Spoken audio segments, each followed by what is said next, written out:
बिहारी मुझको तेरा सहारा कहीं छूट जाए ना कहीं छूट जाए ना दामन तुम्हारा।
कहीं छूट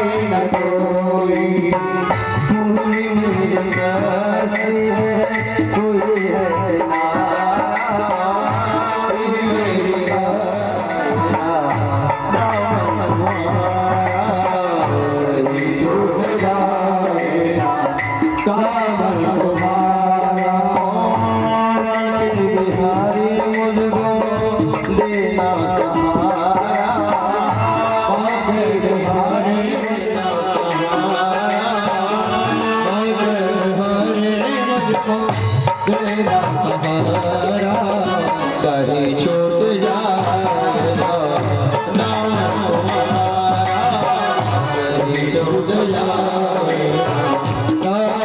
तुम्हारा।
सद्गुरुदेव भगवान की जय हो। जय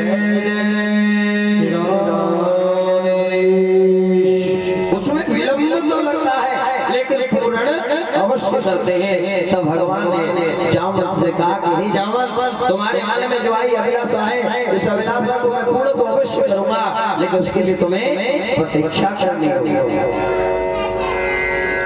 और प्रतीक्षा कब तक कि मैं जब त्रेता में कृष्ण बन करके आऊंगा, तब तुम्हें तुम्हारे मन की अभिलाषा को पूर्ण की जाएगी। तो मेरे भाई, आज जब जामवंत को ये सब बात याद आए, चरणों में वंदन करने लगे, क्षमा यात्रा करने लगे। हे प्रभु, आपने मुझ पर कृपा की, मैं आपके आगमन की ही प्रतीक्षा कर रहा था। हे गोविंद, हे प्रभु, अब मेरे मन की अभिलाषा पूर्ण हो गई। अब ये मणि आप लीजिए और एक मेरा निवेदन स्वीकार और कर दीजिए। भगवान कहने लगे, जो बताओ क्या कहना चाहते हो? तो जामवंत जी ने कहा कि प्रभु, ये मेरी पुत्री है, इस पुत्री को तुम पत्नी रूप में स्वीकार कर लीजिए। अब मेरे मन में कोई और शेष अभिलाषा नहीं। अब मैं आपकी सुंदर छवि को अपने हृदय में धारण करके बस आपका चिंतन, आपका वर्णन करना चाहता हूँ, और मन में कोई अभिलाषा शेष नहीं।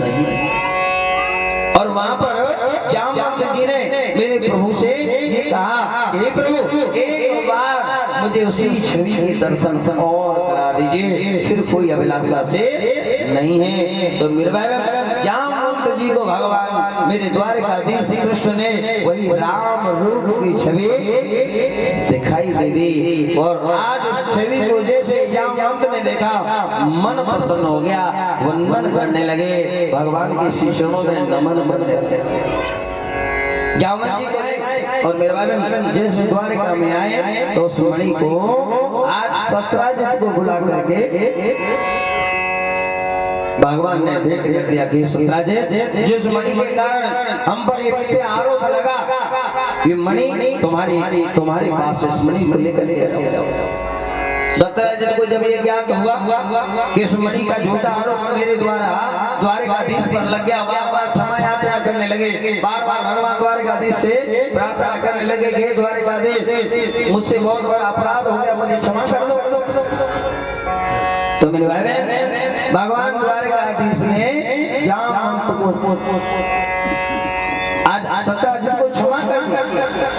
सत्राजित से कहे कि तुम जाओ, हम ये तुम्हें कहते हैं कि हमने तुम्हें क्षमा कर दिया। सत्राजित कहने लगे, हे द्वारकाधीश, अगर आपने हमें क्षमा कर दिया तो एक निवेदन है, ये जो मणि है, इस मणि को आप अपने पास रख लीजिए। भगवान ने कहा कि देखो, इस मणि को तो हम तुमसे नहीं लेंगे, लेकिन ये जरूर कहना चाहते हैं कि हमने तुम्हें क्षमा कर दिया। अब बार-बार सत्राजित भगवान से क्षमा यात्रा करने लगा। अब भगवान ने कहा कि देखो, हमने तुम्हें क्षमा किया है, जाओ, लेकिन इस मणि को हम नहीं ले सकते, क्योंकि इस मणि के कारण हम पर मिथ्या आरोप लग गया है। आज सत्राजित कहने लगा कि हे द्वारकाधीश, अगर आप इस मणि को नहीं ले सकते, तो एक और आपके श्री चरणों में मेरा निवेदन है, जिससे मुझे ये लगे कि आपने मुझे क्षमा कर दिया। भगवान कहने लगे, जो बताओ क्या कहना चाहते हैं? द्वारकाधीश, मेरी पुत्री सत्यभामा, इसको पत्नी के रूप में स्वीकार कर लीजिए। अगर आप मेरी पुत्री को पत्नी के रूप में स्वीकार कर लेते हैं, तो मैं समझूंगा आपने मुझे क्षमा कर दिया। भगवान कहने लगे कि मैं तुम्हारी पुत्री को पत्नी के रूप में तो स्वीकार करता हूँ, लेकिन इस मणि को नहीं। और सत्यभामा जी का हाथ भगवान द्वारकाधीश के हाथ में दिया, और वो मणि आज सत्राजित ने सत्यभामा जी के हाथ में कन्यादान स्वरूप भेंट कर दिया। इस प्रकार भगवान का तीसरा विवाह सत्यभामा जी के साथ, और चौथा विवाह भगवान का हुआ कालिंदी के साथ।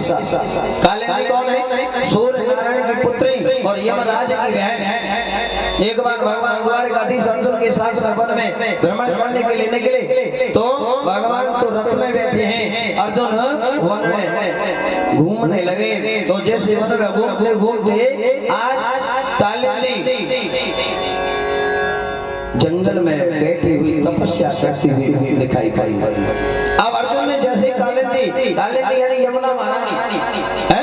तो यमुना महारानी को जंगल में तप करते हुए देखा। अर्जुन पूछने लगे देवी तुम कौन हो और घोर जंगल में यहाँ पर क्या कर रही हो?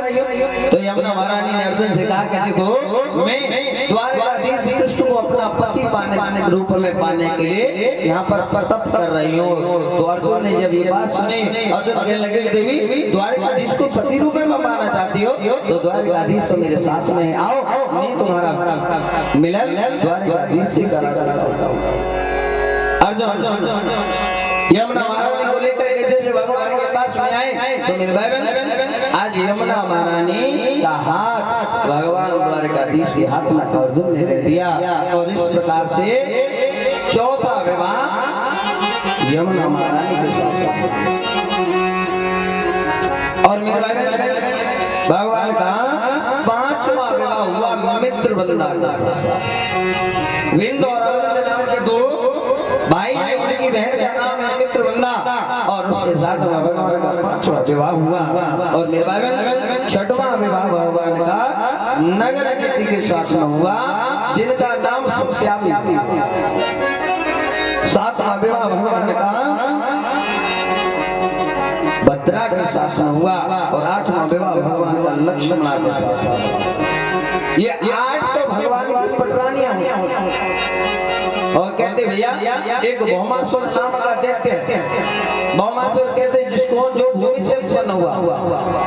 अब भौमासुर नाम के दैत्य ने 16,100 राजकुमारियों को अपने कारागृह में बंदी बना करके रखा है और मन में संकल्प लिया है कि जब 20,000 राजकुमारियां मेरे कारागृह में हो जाएंगी तो उन सबके साथ मैं गंधर्व विधि से विवाह करूंगा और मैं अमर हो जाऊंगा।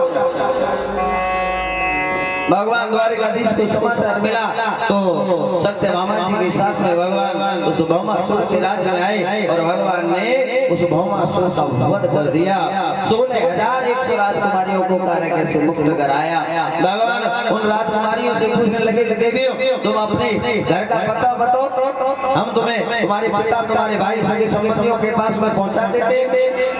राजकुमारियां कहने लगी द्वारकाधीश अब इस दुष्ट के यहाँ हम ना जाने कितने समय से इस कारागृह में बंद हैं और इस पापी के कारागृह में बंद रहने के कारण अब समाज हमें स्वीकार नहीं करेगा। अब हमारे सगे संबंधी हमें स्वीकार नहीं करेंगे। अब हम क्या आपको अपने घर के और सगे संबंधियों का पता बताएं। द्वारकाधीश के मन में भाव जगा कि अब इनको मैंने कारागृह से तो मुक्त करा दिया, अब इस अवस्था में छोड़ करके जाना भी उचित नहीं होगा। क्या किया जाए? भगवान मन में विचारने लगे राजकुमारी को इस प्रकार छोड़ दिया तो केवल 2 ही उपाय के पास हैं। एक तो आत्महत्या कर लेंगे या दूसरा किसी गलत मार्ग पर चले जाएंगे और ऐसा अगर हुआ तो बहुत अधर्म हो जाएगा। आज भगवान द्वारकाधीश के चरणों में समस्त राजकुमारियां बड़े सुंदर भाव से आज प्रार्थना करने लगे कि गोविंद आप अपने चरणों की रज हमें प्रदान करो। और भगवान ने उन राजकुमारियों को कहा कि देवियों अगर तुम मेरी बात को अन्यथा ना लो तो मैं तुम सबको अपने पत्नी के रूप में स्वीकार करता हूँ। आज भगवान ने जब ये बात कही तो सब राजकुमारियों का मन बड़ा प्रसन्न हुआ। और मेरे भाई राजकुमारियां 16,100 भगवान ने आज गंधर्व विधि थे मेरे भाई उन राजकुमारियों के साथ में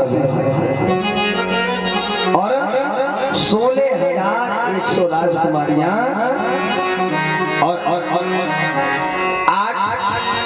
16,108 कितने हो गए कुल विवाह भगवान के?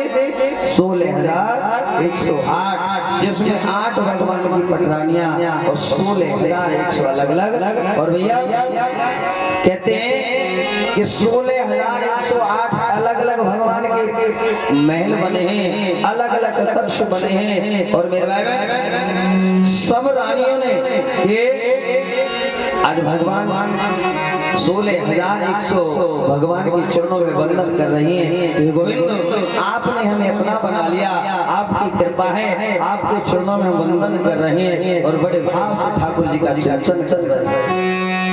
आपने अपना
सब मिलके बोलिए, जोर से बोलिए, ऐसे नहीं, थोड़ा और जोर से बोलिए।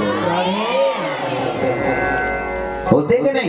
किसी का मान बढ़ने लग जाए, किसी का ज्यादा नाम होने लग जाए तो लोग कहेंगे ये बहुत बड़े प्रधानमंत्री हैं। कोई धन थोड़ा सा ठीक ठाक सा हो जाए कि बहुत बड़ा धनवान बनने लगे, अपने आप समझता नहीं किसी तो बिना चाहते हुए भी उसके शत्रु पैदा हो जाते हैं। अब भगवान का इतना बड़ा परिवार 16,108 भगवान की रानियां, 10-10 पुत्र के पुत्री और द्वारकाधीश के सभी सम्मान किया करते हैं, आदर करते हैं। और एक काशी नरेश इसका नाम है पौंड्रक। अब पौंड्रक के मन में भाव लगा कि द्वारकाधीश आकर ऐसे क्या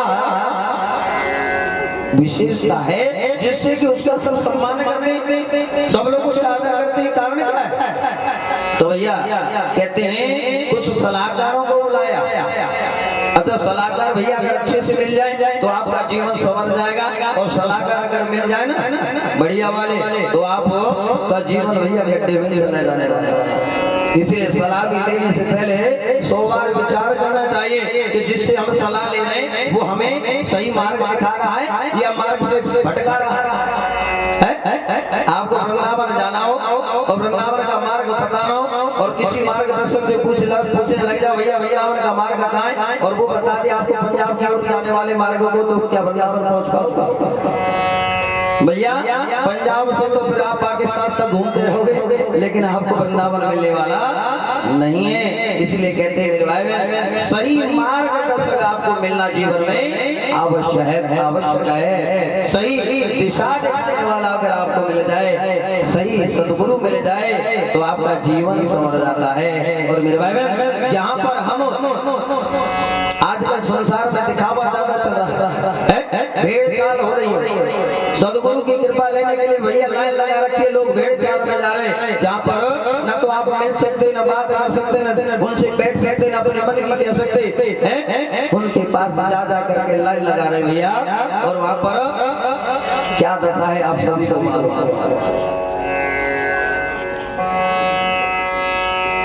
आज द्वारकाधीश के बारे में जब पौंड्रक को याद हुआ तो पौंड्रक ने सलाहकारों को बुलाया, आखिर बताओ द्वारकाधीश क्यों इतना सब लोग उसका सम्मान करते हैं। तो सलाहकारों ने बताया कि महाराज आपको नहीं मालूम, द्वारकाधीश के 4 हाथ हैं और चक्र सुदर्शन धारण किए रहता है, इसलिए सब लोग उससे सम्मान करते, उसका आदर करते हैं। और चक्र सुदर्शन के कारण सब लोग भयभीत होते, भय खाते हैं। तो उस पौंड्रक ने क्या किया, 2 तो नकली के हाथ लगवा लिए और नकली का चक्र सुदर्शन लगा लिया। भैया आजकल जैसे नकली के भगवान बने घूमते ना बहुत सारे, देखे कि नहीं? नकली का भगवान किसी ने देखे कि नहीं देखे? आज नहीं देखे? मंदिर में देखो ना जाके, जिसको साईं भगवान बना दिया, जो साईं को कोई इंसान है ना वो, और उसको भगवान बना करके हम पूछ रहे हैं, भगवान को छोटा सा बना दिया और उसको बड़ा बना दिया।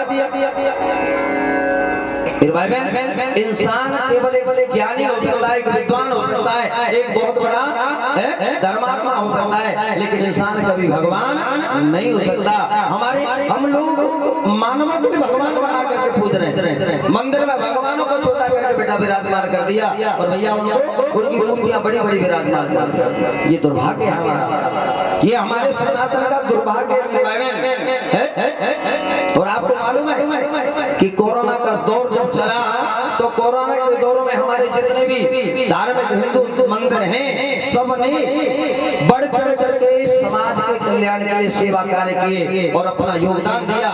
लेकिन जो साईं ट्रस्ट चलता है महाराष्ट्र के अंदर, 1 रुपया उन्होंने, करोड़ों रुपया हमारे हिंदुओं के द्वारा जमा होता है, 1 रुपया समाज के कल्याण के लिए नहीं दिया। पैसा हमारी हिंदुओं का लगता है, हमारे सनातन वालों का लगता है कि समाज देश पर किसी प्रकार की आपत्ति विपत्ति आती है तो भैया 1 रुपया एक भी व्यक्ति उसमें से खड़ा हमारे साथ में नहीं होता। जो हमारे साथ नहीं खड़ा, जो हमारे सनातन के साथ नहीं खड़ा, जो हमारे भारतवासियों के साथ नहीं खड़ा, हम उसके साथ क्यों खड़े हो जाते हैं? हमारे जितने भी मंदिर हैं, छोटे बड़े मंदिर, मेरे भाई में छोटे छोटे मंदिरों में भी भंडारे चलाए। आप ध्यान करिएगा, आपके आस पड़ोस में कुछ मंदिर अगर होंगे, उस मंदिरों की समितियों ने भंडारे चलाए, भूखों के लिए भोजन करवाए, भोजन की व्यवस्था कराए। लेकिन मेरे भाई बहन, जिन पर हम इतना लुटा देते हैं, आंख बंद करके पैसे को बर्बाद करते हैं, वो लोग जब समाज और देश पर किसी प्रकार की आपत्ति विपत्ति आती है तो वो एक भी किसी प्रकार का सहयोग नहीं करते।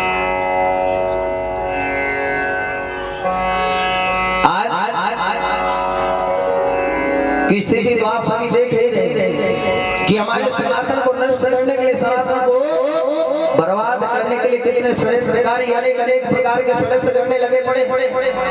अगर कोई सनातन की बात कर दे तो उसको देवद्रोही बता दिया जाता है, उसको धर्म से अलग करने की बात कर दी जाती है। हम अगर अपने धार्मिक देवी देवताओं की बात कर दें तो हम तो केवल धर्म के वो ठेकेदार बना दे जाते, धर्म में हम तो विद्रोह की बात करते हैं। और भैया दूसरे लोग देखते हो वो हमारे देवी देवताओं को रोज गाली देते हैं, रोज भगवान की मूर्तियों को तोड़ते हैं, अनेक अनेक प्रकार के हम लोग जो हमारे सनातन के विरुद्ध में षड्यंत्र करते हैं। और मेरे भाई बहन, ये हम सबको सावधान रहने की और सचेत रहने की आवश्यकता है।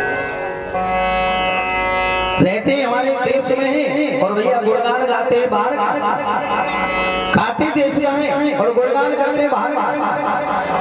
ये तो शुक्र करो कुछ भैया ऐसे संत, कोई ऐसे भक्त इस भारत की भूमि में दोबारा से प्रकट हो गए जो देश का संचालन सही रूप से करने लगे। आपको एक बात मालूम होगी कि अभी उत्तर प्रदेश के अंदर एक लखनऊ में एक मस्जिद के ऊपर पाकिस्तान का झंडा लगा दिया।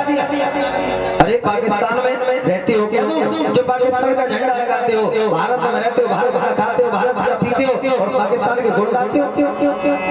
और उत्तर प्रदेश की सरकार, उत्तर प्रदेश के जो मुखिया, उन्होंने झंडा नहीं उतरवाया, मस्जिद कोई तोड़वा दिया। ऐसे सूरवीरों की जरूरत है मेरे भाई, जो देश का के प्रति षड्यंत्र करे, उनको षड्यंत्रकारियों को छोड़ने की आवश्यकता नहीं। हमारे पूर्वजों ने जितने भी षड्यंत्रकारी आते रहे उन पर दया और करुणा दिखाते रहे और उसको छोड़ दिया। बाद में क्या हुआ?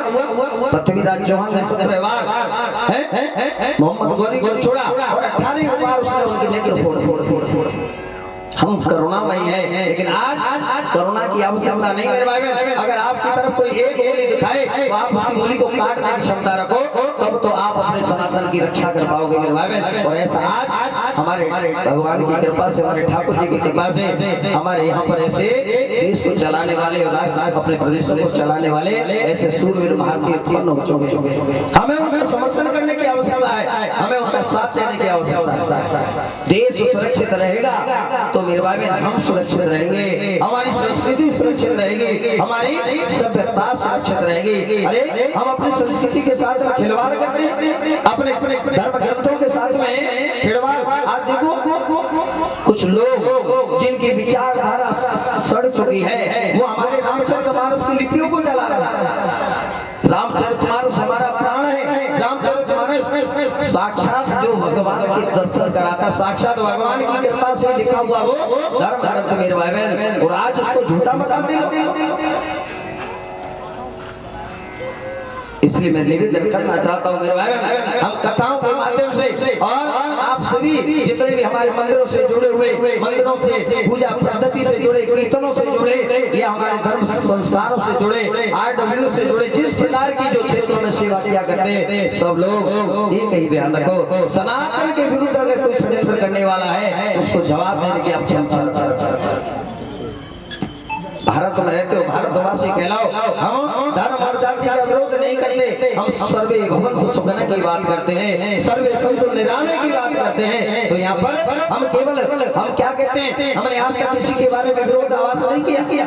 हम कहते हैं भारत माता की जय और धर्म की जय, लेकिन क्या कहते हैं हम विश्व का कल्याण।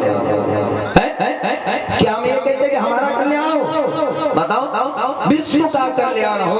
हम विश्व के कल्याण की बात करने वाले और लोग हमारे देश के लिए ऐसे कुठारा घात करने के लिए षड्यंत्रकारी षड्यंत्र करते। मेरे भाई बहन, बस हम सबको अपने नेत्रों को खोल कर रखने की आवश्यकता है मेरे भाई बहन। जब हम अपने आस पड़ोस के होने वाले जो दूषित वातावरण है, उस दूषित वातावरण से अपने आप को सुरक्षित रखेंगे, अपने परिवार अपने बच्चों को सुरक्षित रखेंगे तो मेरे भाई हमारा धर्म सुरक्षित रहेगा, हमारा संस्कार सुरक्षित रहेंगे और हमारा भैया सनातन संस्कृति भी सुरक्षित रहेगी।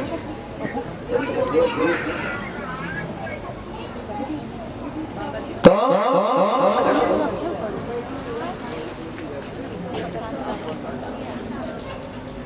सुखदेव भगवान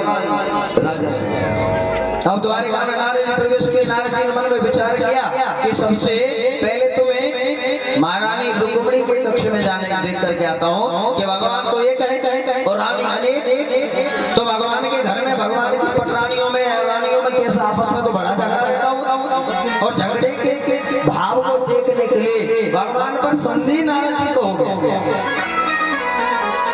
और जो भगवान पर संदेह कर ली मेरे भाई तो ये तो ठीक बात है।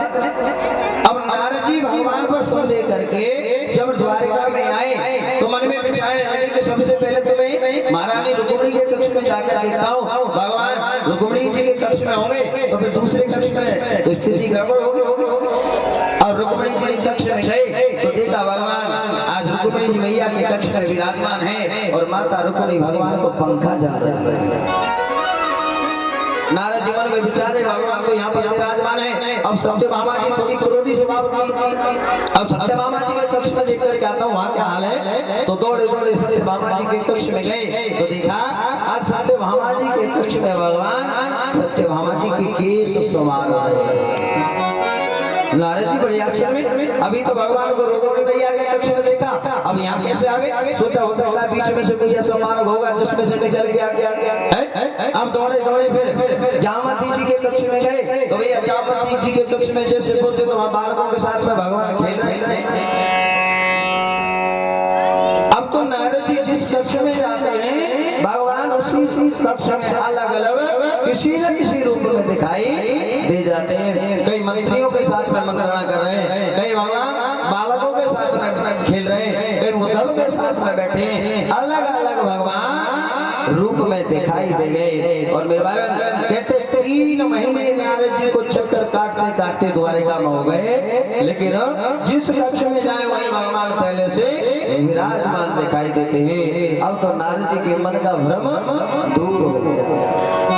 नारद जी के मन में भाव में किसको सब लेकर बैठा, अरे वो कौन सा स्थान है जहाँ पर भगवान का वास नहीं पर मैं भगवान पर सब लेकर बैठा।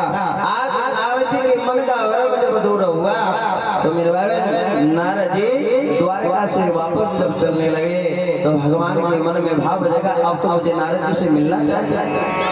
अब नारद जी के समीप में प्रभु जब आए तो नारद जी को देखकर भगवान कहने लगे कहो नारद जी ठीक हो। अब नारद जी की तो मस्तक रेखाएं बिगड़ गई, नारद जी आश्चर्य पड़ गए भगवान कहाँ से हाथ जोड़ के कहने लगे प्रभु क्षमा करना। भगवान ने कहा क्यों क्या हुआ? अरे सब कुछ ठीक मिला। नारद जी कहने लगे कि प्रभु क्षमा करना मुझसे अपराध हो गया। अब नारद जी ने ये तो बात बताने भूल गए कि मैं भगवान आपकी लीला को देखने आया था। नारद जी कहने लगे कि प्रभु भगवान ने पूछा किस लिए आए? ताकि प्रभु इसलिए आए क्योंकि इंद्रप्रस्थ में पांडव राशि यज्ञ कर रहे हैं। इंद्रप्रस्थ जानते हो ना किसको कहते थे? इंद्रप्रस्थ नगरी कौन सी वाली है मालूम है ना? कौन सी है? हाँ, दिल्ली को ही इंद्रप्रस्थ कहा जाता है। पांडवों की जो राजधानी थी वो इंद्रप्रस्थ, यानी जो दिल्ली इसका पूर्व में नाम इंद्रप्रस्थ। अब कौरव पांडव तो पहले हस्तिनापुर में रहते थे। जब पांडवों को ये विभाजन हुआ और विभाजन के समय पांडवों को खांडवप्रस्थ दिया गया जिसको हम इंद्रप्रस्थ के नाम से बाद में भगवान ने इस नगर का निर्माण करवाया विश्वकर्मा जी के द्वारा और उस नगर का नाम रख दिया इंद्रप्रस्थ। तो मेरे भाई अब नारद जी भगवान से कहने लगे कि प्रभु उस पांडवों ने जो राष्ट्र यज्ञ किया है उसमें आपको जाना चाहिए। भगवान ने कहा कि नारद जी आप चलिए वहां पर जरूर पहुंचेंगे। और मेरे भाई भगवान आए और आने के पश्चात पांडवों को के पास पहुंचे। पांडवों से आज युधिष्ठिर से भगवान ने पूछ लिया कि युधिष्ठिर एक बात बताओ, तुम राष्ट्रीय यज्ञ करने जा रहे हो। अब राष्ट्रीय यज्ञ करने का अधिकारी तो वही होता है मेरे भाई बहन, जो परिणाम ये हुआ कि 2 टुकड़ों में बालक प्रकट हो गया। अब आधा एक रानी के प्रकट हुआ, आधा एक रानी के। अब दोनों बालक तो मृत अवस्था में दिखाई पड़े। तो जरासंध के पिता ने उस दोनों टुकड़ों को वन में फेंक दिया और वहां से जरा नाम की राक्षस जरासंध बड़ा। अब जरासंध को मारने का केवल एक ही उपाय है कि जरासंध को केवल के 2 टुकड़े करो और दोनों टुकड़ों को विपरीत दिशा में फेंक दो। जरासंध का भीमसेन से जब युद्ध हुआ तो भीमसेन ने जरासंध के 2 टुकड़े करता है, दाएं को दाईं तरफ, बाएं को बाईं तरफ, फिर से दोनों टुकड़े जाते बार बार जब ये प्रयत्न करता है तो भीमसेन को भगवान ने इशारा कर दिया कि भीमसेन जरासंध को वध करना चाहते हो तो दाहिने टुकड़े को बाईं ओर फेंको और बाएं टुकड़े को दाहिनी ओर फेंको, जिससे जरासंध के फिर दोनों टुकड़े जुड़ नहीं पाएंगे। और भीमसेन ने ऐसा ही किया, जरासंध का वध कर दिया मेरे भाई बहन। और जरासंध के भंडार से बहुत सारा धन मुकुट आदि लेकर के भगवान इंद्रप्रस्थ में आए। और इंद्रप्रस्थ में जब आए तो इंद्रप्रस्थ में राष्ट्रीय यज्ञ होने की तैयारी होने लगी। और कहते जब यज्ञ की तैयारी होने लगी तो एक बात खड़ी हुई, एक प्रश्न उठा कि इस यज्ञ का प्रथम पूजनीय अधिकारी कौन होना चाहिए। तो पांडवों के जो अनुज सहदेव उन्होंने शिशुपाल के नाम का समर्थन किया। भगवान द्वारिकाधीश के नाम का समर्थन किया तो शिशुपाल ने भगवान का विरोध किया। द्वारिकाधीश के नाम का सहदेव ने समर्थन किया, शिशुपाल ने विरोध किया। तो मेरे भाई बहन भगवान को बुरा भला शिशुपाल बोलने लगा और भगवान ने शिशुपाल को वहां उद्धार कर दिया। अब राष्ट्रीय यज्ञ हुआ, कहते हैं ये भी महायज्ञ है और इन यज्ञों में भी हम सबको कोई न कोई व्यवस्था जो भी जैसे आपकी सामर्थ्यता है उसके अनुसार हमें उस यज्ञ में अपनी सहभागिता जरूर करनी चाहिए। किसी की तन की, किसी की मन की, किसी के धन की, भगवान ने जिस योग्य आपको बनाया है उसके अनुसार मेरे भाई बहन किया और करना भी चाहिए। कभी मन में ये भाव नहीं करना चाहिए कि मेरा नाम नहीं लिया, मेरा सम्मान नहीं लिया। मेरे भाई बहन उस यज्ञ में सबने अरे द्वारिकाधीश भगवान साक्षात परमेश्वर उन्होंने भी चरणों को धोने का काम अपने जिम्मे लिया। मेरे भाई बहन झूठी पत्तलों को उठाने का भी कार्य भगवान ने लिया। तो हम क्या है मेरे भाई बहन, हम छोटा सा कोई सहयोग कोई योगदान कर देते हैं तो चारों ओर गाने लग जाते हैं, हमने इस यज्ञ में ये किया, हमने वो किया। अरे भैया तुम होते कौन हो करने वाले, तुम पर कृपा मेरी गोविंद की हुई तब तुमने इस यज्ञ में अपनी आहुति देने का मन में भाव जगाया। नहीं तो इस क्षेत्र में लाखों लोग घूम रहे हैं, लाखों लोग धनाढ़ भी हैं, लेकिन उनके ऊपर कृपा नहीं, उनकी नेक कमाई का कुछ अंश इस यज्ञ में लगे। यज्ञ में उसी का पैसा लगता है जिस पर मेरे गोविंद की विशेष कृपा होती है। इसलिए धर्म यज्ञों में जहाँ भी जैसा अवसर मिले आप अपनी सामर्थ्यता के अनुसार हमें उसमें सहयोग जरूर करना चाहिए। और यज्ञ जब हो तो यज्ञ में दान भी अवश्य करना चाहिए। दान का बड़ा महत्व बताया। अब राष्ट्रीय यज्ञ जब हुआ तो भगवान ने दुर्योधन को दान के लिए लगाया। जो भी संत ब्राह्मण आ रहे हैं, अतिथि आ रहे हैं, उनको दान देने के काम किसको लगाया? दुर्योधन। क्यों? क्योंकि दुर्योधन पांडवों को अपना शत्रु मानता है और दुर्योधन को जब दान देने के लिए लगाया तो दुर्योधन को चाहेगा कि पांडवों को जितना धन भंडार में सबको दान में दे दिया जाए। और यज्ञ में जितना ज्यादा से ज्यादा दान दिया जाता है उतना यज्ञ में और ज्यादा भगवान की कृपा बरसने लग जाती है। दुर्योधन को दान देने के लिए लगाया, साथ में कर्ण को भी लगा दिया, क्योंकि कर्ण के हाथों में ऐसी रेखा बताते मेरे भाई में कर्ण जितना धन अपने हाथों से बांटते हैं उसका कई गुना भंडार गृह में बढ़ता चला जाता है। आज यज्ञ में दान भी हुआ, यज्ञ पूर्ण हुआ। और कहते हैं यज्ञ में यज्ञ हो या कहीं भी आप जाओ, कहीं पर बैठो, किसी से मिलो तो बोलने से पहले हमें अपने शब्दों के बारे में विचार अवश्य कर लेना चाहिए। हम कहीं भी कुछ भी बोलने लग जाते हैं, जहाँ पर आपको कुछ बोलने की आवश्यकता वहाँ भी बोलेंगे, और जहाँ बोलने की आवश्यकता नहीं है वहाँ भी बोलेंगे। लेकिन बोलते समय क्या बोलने जा रहे हैं उसके बारे में हम कभी विचार नहीं करते। और मेरे भाई बहन, कई बार ऐसा हो जाता है कि हमारे मुख से निकले वो शब्द किसी के जीवन में परिवर्तन ले आते हैं। बहुत बड़ा ऐसा कि जब इस यज्ञ में दुर्योधन आया और दुर्योधन उस राज्य को, उस महल को देखने के लिए गया जिस महल को विश्वकर्मा जी ने बनाया था। पांडवों का जो महल किसने बनाया? विश्वकर्मा जी ने। अच्छा, वो महल ऐसा बनाया कि एक जगह तो ऐसा है जो जल वो थल दिखता है, यानी भूमि जल जैसी दिखती है, और जल जो है वो भूमि जैसा दिखाई देता है। थल जल और जल थल दिखता है।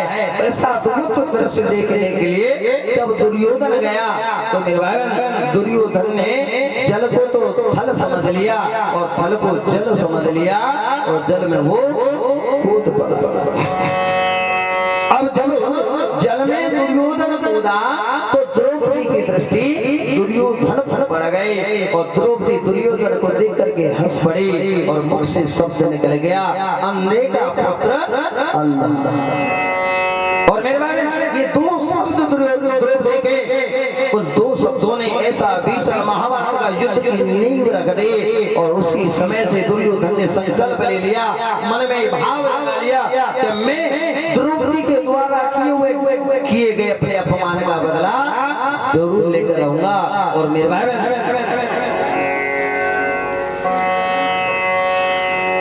द्रौपदी का चीर हुआ, और वहां पर फिर तो संकल्प पर संकल्प चलते रहे, प्रतिज्ञा पर प्रतिज्ञा चलते रहे। और मेरे भाई भीष्म महाभारत का युद्ध झेलना पड़ा, लाखों निरपराध मारे गए उसमें। ये कहते अगर एक शब्द हमारे किसी के जीवन को बदल सकता है, इसलिए जब हम कभी बोलते हैं, जब कहीं पर बैठे हैं, तो सोच विचार करके हमें अपने शब्दों को बोलना चाहिए, क्योंकि हमारे द्वारा बोले गए शब्द ना जाने मेरे भाई किसके जीवन में बदलाव कर दें, किसके जीवन में परिवर्तन ले आए। इसलिए सदा बोलने से पहले मेरे भाई हमें विचार अवश्य करना चाहिए। सुखदेव भगवान कहते कि राजा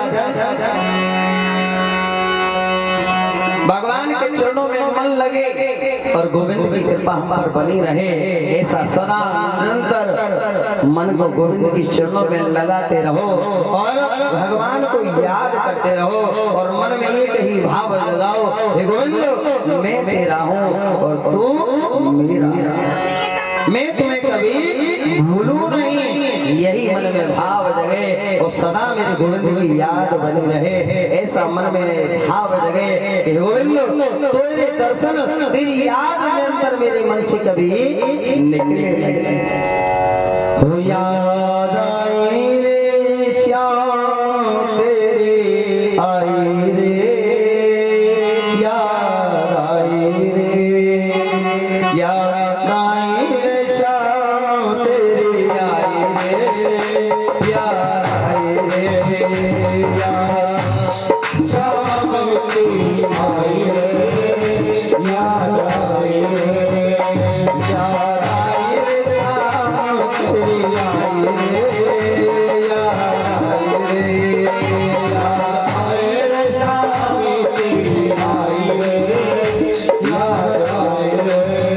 आई रे श्याम तेरी आई रे, याद आई रे, याद आई रे श्याम तेरी आई रे, याद आई रे। मेरे मनों में चैन नहीं है, मेरे मन में नहीं है, मेरे मनों में चैन नहीं है, मेरे मन में चैन नहीं है, कटोरे तेरे बिन रहना नहीं है, कटोरे तेरे बिन रहना नहीं है, कटोरे तेरे बिन रहना नहीं है, कटोरे तेरे बिन रहना नहीं है। ये अग्निया